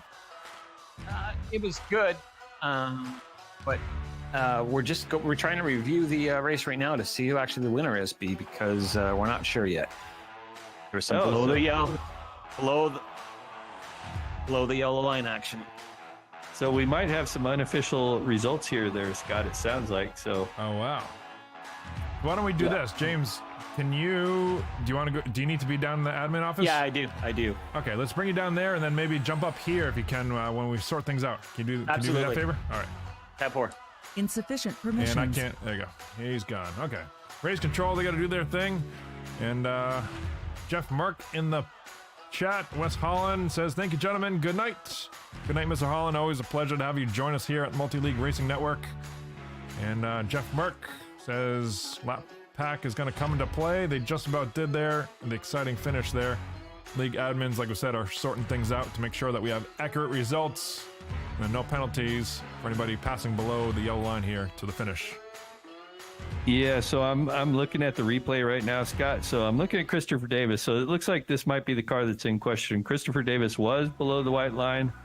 I'm not sure, below the yellow line. So it looks like, yeah, James Hearns gets together with the 7 car. Christopher Davis in the 95 dropped below the yellow line there.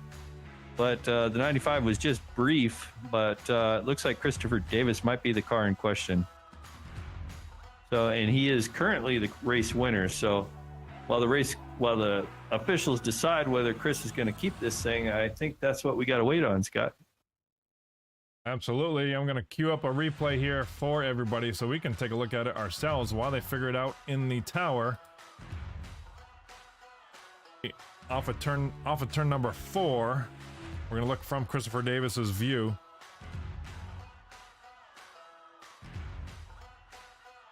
There he is below the yellow line, but I think he's saying maybe he got forced down there.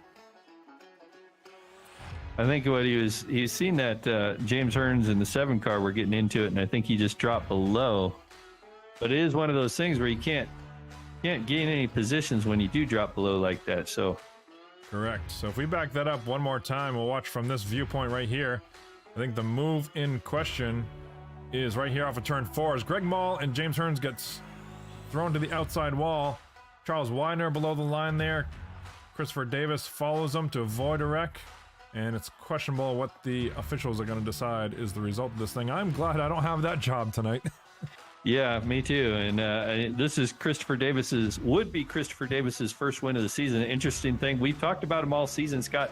Remember, he was basically like 3rd and 4th in points all season long. Didn't have any race wins, but was running in the top of the points all season long. And then to finally get a win, and then it might not actually happen tonight. There's one more time from the roof cam. There you see him follow Charles Widener down there. Comes back on the track as soon as he can safely to re-merge. So, man, tough call there off of turn 4. We'll find the results here as soon as we hear them from the tower officially. Yeah, so we finished this race now, Scott. I guess we can kind of talk about a little bit about how this race went. Overall, I thought it was a pretty good race. Not many cautions, and like I said, this race is always a crapshoot. But next week we're going to the road course. That's another maybe crapshoot. You got Vernon Margheim doing burnouts out there. I don't know why, but just caught my eye. So typical Vernon wanting some TV time, I guess. One thing we can talk about, Ken, we didn't talk about yet, is this coming Friday at the Multi-League Racing Network, we're going to be doing a special one-off race. It is a Richard Smith Memorial Race. Going to be in the Tour Modifieds at New Hampshire Motor Speedway this Friday, 8:30 Eastern, I believe. I'm not sure if we'll tweak that start time just yet, but nonetheless, we lost Richard Smith this last race. Super committed member of Multi-League Racing. He's been here for many, many, many years. And good friend of Joey Marks. Joey Marks he's the one that kind of put on this race to initiate it, and Multi-League Racing Network kind of stepped in. We're going to throw on the broadcast for him and help out and have a great time on Friday night in remembrance of Richard Smith. Yeah, and I look forward to calling that race with you too, Scott. It's going to be my first time calling a race in the modifieds too, so. Me too. I'll be right there with you. Yeah, so I think we'll have a really big turnout too. So it ought to be a lot of fun on Friday night as we remember one of our members from Multi-League. Well, we still haven't got word from the NASCAR officials here. You know what, Scott? I'm going to drop down and talk to NASCAR. I don't know if you have anything you want to add. I want to see what's going on downstairs. That sounds good. We'll keep up here with the fans, and you go check out what's going on, Ken. I guess I can't do that. We'll have to talk to the NASCAR about letting his his broadcasters into the chat as well. So we're stuck here in kind of limbo land as Christopher Davis wondering if he did enough to avoid the incident. Justified in NASCAR that he went below the yellow line to avoid the wreck off of turn 4 when Greg Mall and James Hearns got into it. But that is for the officials to decide and not us. So thanks for sticking around. If you're still in the chat, send us a message. Let us know where you're calling from. Where you're watching from. Jeff Merck, of course, is still there. You still here, Merck? He was commenting on the crazy finish that we had there. And you know it was crazy. So, Scott, it was 85 laps. We knew it was going to be a long race, but I didn't know that we were going to have an issue at the end that was going to keep us past prime time here. Right? We thought we were doing good with green flag racing, getting to the end of this thing, but here we are. We're getting paid overtime, though. What's time and a half times 0? I don't know. Yeah, I was just going to ask you, what exactly is that? Does that mean I can make a drink and a half? I think that's what that means. Yeah. Might need to go partake in another drink here shortly. It is a tough call for those guys to make. You know, I wouldn't want to be the one to decide whether somebody is, no matter what happens, Scott, in one of these cases. So if you decide that against Christopher Davis, he's going to be unhappy. And then if you decide that, well, we'll give it to him, then a lot of other drivers are going to be unhappy. And I hate to be in those positions, you know? Exactly. Why don't we do this? You want to talk to Greg Mall, who finished in second?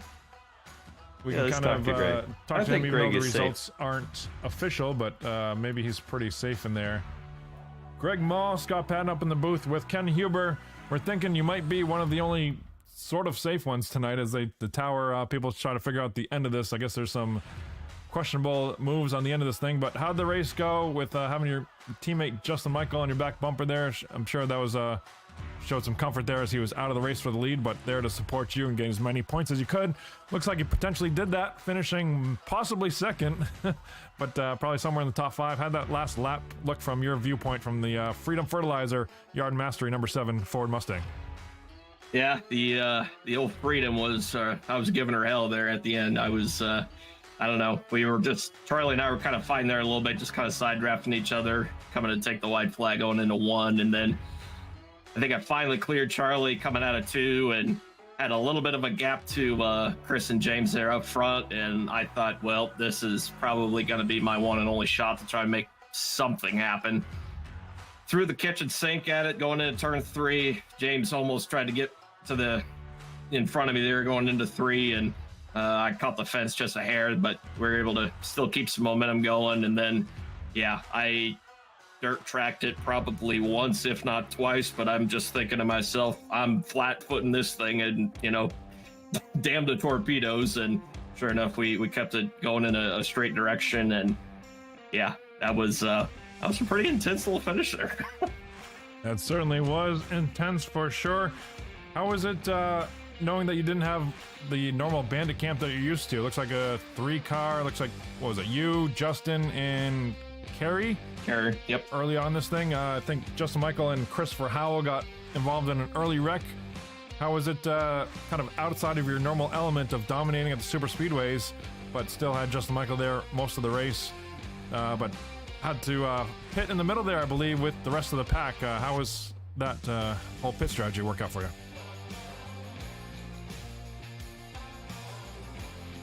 One second there. I think admins might be chatting. Yeah, here we go. Well, it sounds like Greg Mall got the win. Wow, there it is. Official ruling. Greg Mall, you are the winner here tonight, finishing second across the finish line, but first in the record book.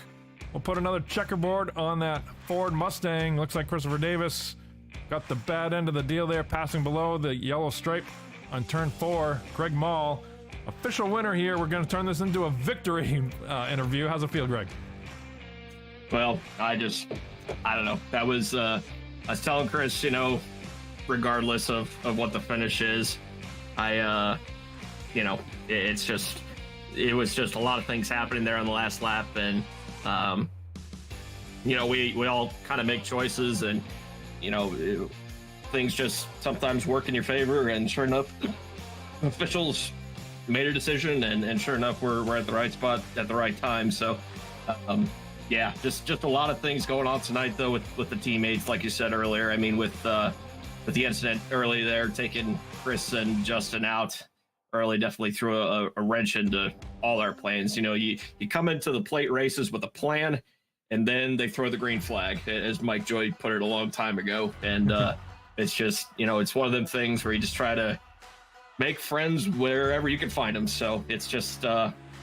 yeah, we were able to just kind of roll with the punches and maintain some decent track position, led some laps, and sure enough, we put ourselves in a spot there at the end to make it happen. That's a great summary. That's just what I'm thinking. Leading into this playoffs, you were at the tail end of the pack and 12th spot in the point standings. It should gain you a few points and some momentum, certainly going to next week at Charlotte Roval. What do you got for the road course there as you continue to try to point your way into the top 8 here?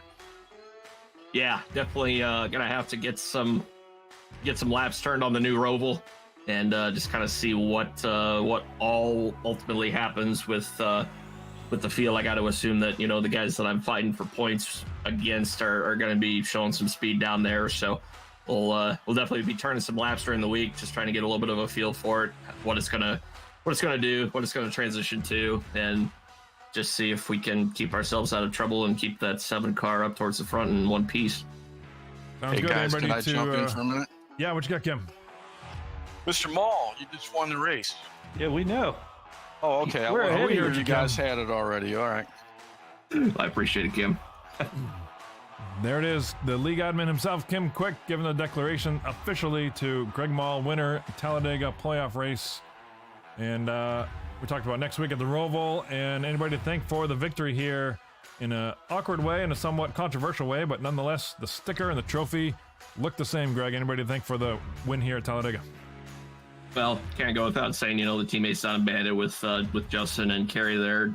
Just like I said, just trying to play whatever hand we got dealt there during the race, and we made the most out of it, obviously. But of course, got to thank all the friends and family back home that are watching, and all the chatters over on Twitch. All their support. It's definitely, it was a pretty crazy night, like you said, and overall not a bad place to be there at the end. And of course, you, Scott, making a bitchin' number 7 fertilizer machine there.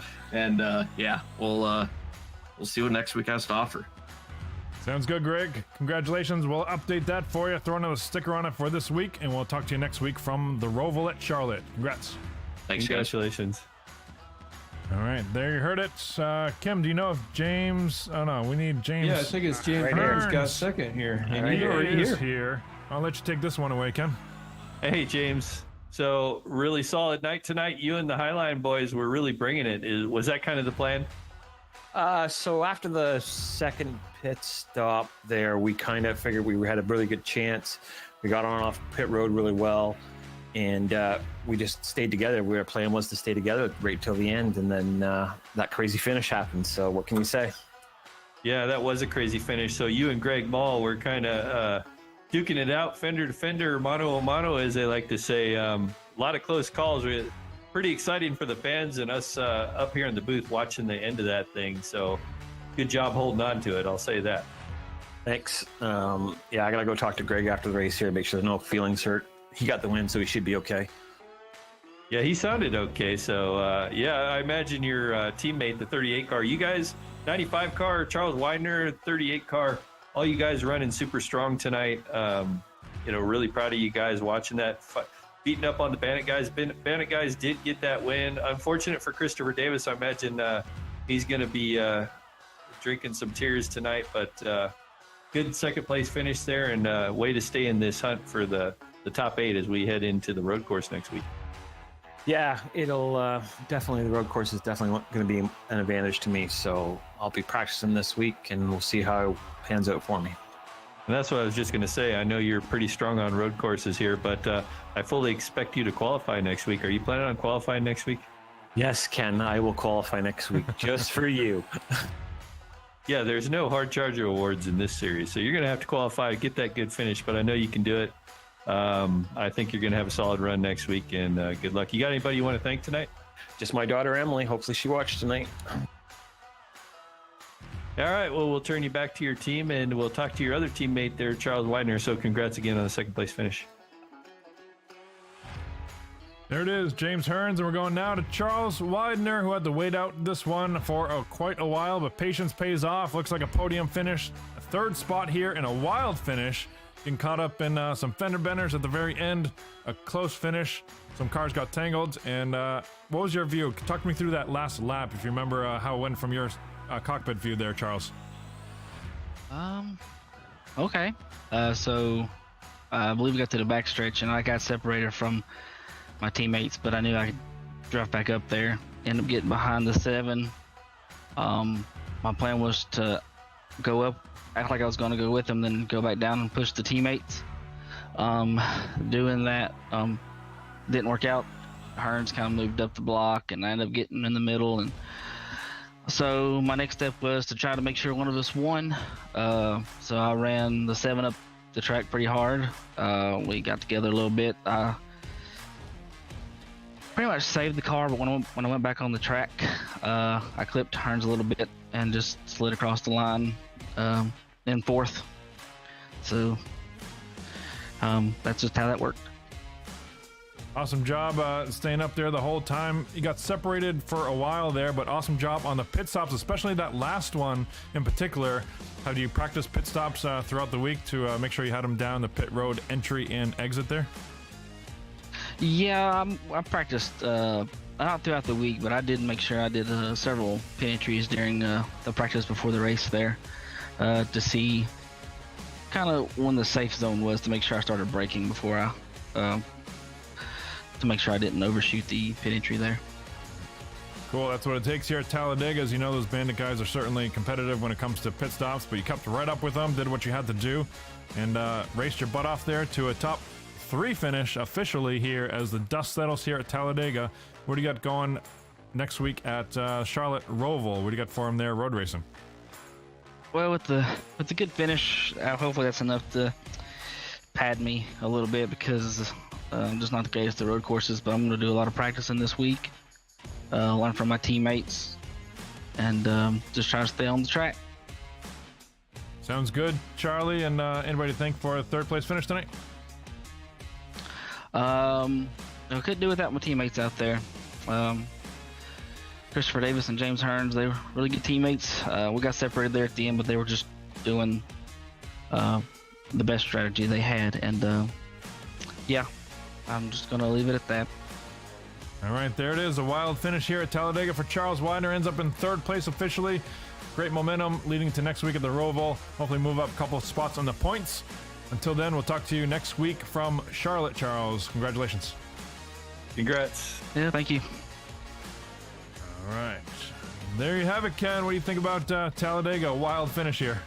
Wild finish, but nice and clean. That was really exciting. Made the 85 laps of that single file racing a lot of the time. Made it all worth it there at the end. Watch those guys duke it out for that win. Tough break for Christopher Davis, I will say. You know, crossing that yellow line and making a pass, it looks like that's what bit him. He was doing really well in 5th. I don't know where that's going to put him back in the point standings, but I'm sure he'll recover next week. He's also a very good road racer. Yeah, I'm looking forward to that one, as I'm sure you are, as I know you're a very skilled road racer. I always enjoy chasing you on the tracks, but maybe someday we'll get back behind the wheel and go wheel to wheel at these things. But until then, that's about it from here. We went over the results, went over our points, and like I said, the results got a little shuffled there towards the end. Greg Mall ultimately victorious here, win number 2 on the season. Wins at the shortest track on the season and the longest track. How about that for a stat for you? Yeah, how about that? I'm thinking of what I could call him now, Clockman. Yeah. leader of time. I don't know what's going on. I don't know. I have to Clockman come up with it. Bookmark. I don't know if he bookmarks the small end and the big end of the circuit here at the Stone River Outfitters Cup Series. Appreciate everybody watching. If you haven't already, hit that subscribe button. Hit the like button. You'll get notifications when we do go live every Monday night. But don't forget about this Friday. We're going live for remembrance of Richard Smith Tour Modifieds at New Hampshire Motor Speedway, being hosted by Joey Marks, longtime multi-league member down at Crankenstein, and Richard Smith being a Crankenstein member for many, many, many years. So looking forward to that one with you, Ken. We're going to be here live on Friday night, an unusual one-off event. And otherwise, if we don't see you then, we will certainly see everybody Monday night. And from myself, Scott Patton, Ken Huber in the booth, appreciate everybody watching. Have a safe week and enjoy the week, everybody. Good night, everyone.